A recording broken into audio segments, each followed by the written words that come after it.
여러 명이 연루되어 있는 강간 사건에서 공범으로 고소당했는데 이때 본인 혐의가 특수중간간일 때가 있습니다. 피의자가 여러 명인 강간 사건이라면 경찰은 피의자들을 순차적으로 소환해 조사할 것이니 사건 발생 후 관련자들 사이에서는 한바탕 난리가 났을 것이 분명합니다. 사실 범행을 사전에 공모하고 여러 명이 피해자를 공동 강간하는 경우는 극히 드뭅니다. 보통은 남녀 여러 명이 숙박업소나 친구 집 등에 모여 술자리를 갖다가 특수중간간 고소 상황이 발생할 때가 많습니다. 가령 친구가 여성 중 한 명을 마음에 들어 한다니 그 상대방을 취하게 술을 먹이는데 가담한 후 친구가 원나잇을 할 수 있도록 도와주는 행동을 하는 때입니다. 합심하여 피해자 한 명을 술 먹여 취하게 만든 후 친구를 위한답시고 피해자를 방으로 같이 옮겨준 후 친구가 강간 성범죄를 범할 수 있는 환경을 만들어 준다거나 피해자의 친구들이 상황에 개입하거나 피해자를 케어하는 상황을 막아버리는 사례들입니다. 직접적으로 같이 강간 성범죄를 범한 것은 아니지만 실제로는 일행이 피해자를 중간간하기 쉬운 환경을 만들도록 같이 조력해 주었다고 볼 수 있습니다. 자기 딴에는 잘 모르고 친구를 도와주었다거나 친구가 알아서 하겠지 하는 식으로 강간까지 할 줄은 예상하지 못하고 이런 행동을 했어도 영락 없이 공범으로 간주될 가능성이 높습니다. 즉 여러 명이 피해자를 함께 혹은 순차로 강간한 경우는 당연하고 이런 식으로 일부 행동에만 관여했다 해도 일행 모두 강간죄 공범으로 간주되어 특수중간간 처벌을 받을 수 있다는 사정을 유념하셔야 합니다.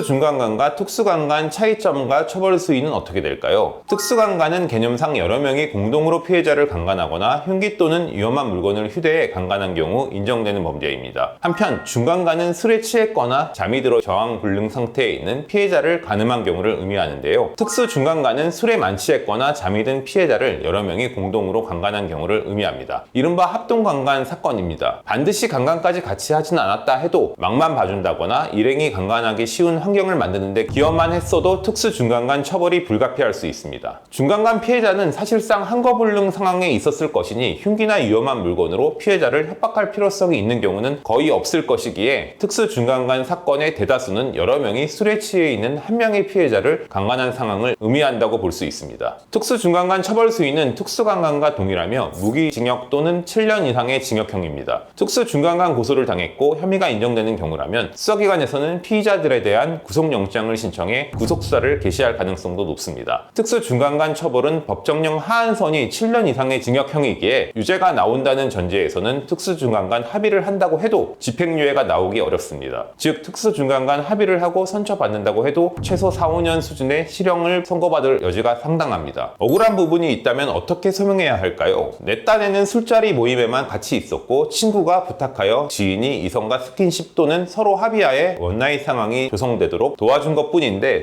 특수중간간 고소를 당해 공범으로 몰릴 때가 있습니다. 본인은 특수중간간에 가담한 사실이 없거나 현장에만 있었을 뿐인데 오해를 받고 있다면 경찰 조사 때부터 혐의 소명에 만전을 기해야 합니다. 즉 같은 장소에 있었던 것은 사실인데 당시 사정상 나도 취했다거나 잠이 들어 사건 발생을 인식하지조차 못했다거나 본인의 인식 정도는 친구가 스킨십 정도만 시도할 것으로 알았지 강간까지 할지는 전혀 예상할 수 없었다거나 지인이 강간 등 성범죄를 범할 것임을 나에게도 알리지 않고 속인 채 어떤 도움을 요청했기에 별 생각 없이 응했을 뿐이라는 사정 등을 최대한 소명해야 합니다. 이런 사실을 입증하기 위해서는 현장에 있었던 가해자나 그 외 일행들의 진술이나 사건 이후 일행들과 주고받은 문자나 카톡, 전화 내용, 당시 정황 증거들을 모두 수집하여 대처하셔야 합니다. 고소당했을 때 대응법에 관해 알려드리겠습니다. 사실 특수중간간 고소를 당했다면 변호인 선임 없이 당사자 혼자 사건 대처를 하기는 현실적으로 어려울 때가 대부분입니다. 여러 명이 연루된 사건이며 아무리 친한 친구나 지인 사이라고 해도 서로 간의 이해관계가 대립되고 공범 문제로 엮여 있어 수사나 재판 과정에서부터 여러 변수가 발생하기 때문입니다. 혼자 연루된 중간간 사건에서는 자기 혼자만 혐의 방어를 잘하면 무죄 무혐의를 받을 수 있겠으나 특수중간간 고소 상황이라면 다른 일행들이 나에게 책임 전가를 하거나 자기 형량을 낮추고자 일행들이 나에게 불리한 식으로 진술해버리는 상황도 생길 수 있습니다. 이런 이유로 인해 특수중간간 고소 사건에서는 경찰 조사 과정에서 대질 조사가 진행될 때도 많고 기소 이후 재판에서 상피고인들끼리 서로 증인 신청을 하여 대립하게 될 때도 부지기수입니다. 따라서 상황에서 특수중간간 처벌 위기 상황에 있으시다면 최초 경찰 조사 출석 시점부터 변호인과 동행의 조사를 받으시고 이후 수사 및 재판 과정에 면밀한 조력을 받으셔야 합니다. 감형받을 수 있는 요인이 있을지 알려드리겠습니다. 특수중간간 처벌 유죄 상황이라는 전제에서는 이때 형량은 본인이 주범인지 주범을 도와준 조력자인지 단순 조력자에 불과하다면 어떤 행위까지 도와준 것인지 아니면 본인 역시도 함께 강간까지 한 것인지 피해자와의 관계가 어떠한지 성범죄 초범인지 재범인지 피해자로부터 용서받고 특수중간간 합의를 했는지 못했는지에 따라 달라집니다. 이때 특수중간간 처벌 형량을 결정짓는 가장 큰 요인은 무엇보다도 특수중간간 합의 성사 여부이며 부차적으로는 특수중간간 공범으로서 어느 정도로 사건에 관여했는지 여부입니다. 당연하겠지만 특수중간간 합의를 하여 피해자로부터 처벌 불원서를 교부받는다면 형량 감면이 가능함은 확실하다고 볼 수 있습니다. 다만 특수중간간 합의가 성사된다 해도 집행유예는 나오기 어려울 때가 대부분이기에 감형이 된다 해도 실형 선고는 피하기 어려울 수도 있습니다. 한편 특수중간간 공범으로 간주되기는 했으나 범행 순간에 직접 관여하지는 않았고 장소 제공이나 교통 편의 제공 등에만 조력하여 간접적으로 범행에 관여했다면 이때에는 특수중간간 처벌 감형에 있어 정상 참작을 받을 여지도 있습니다. 특수중간간 고소를 당해 난처한 상황에 있으시다면 법무법인 은혜에 연락 주시기 바랍니다.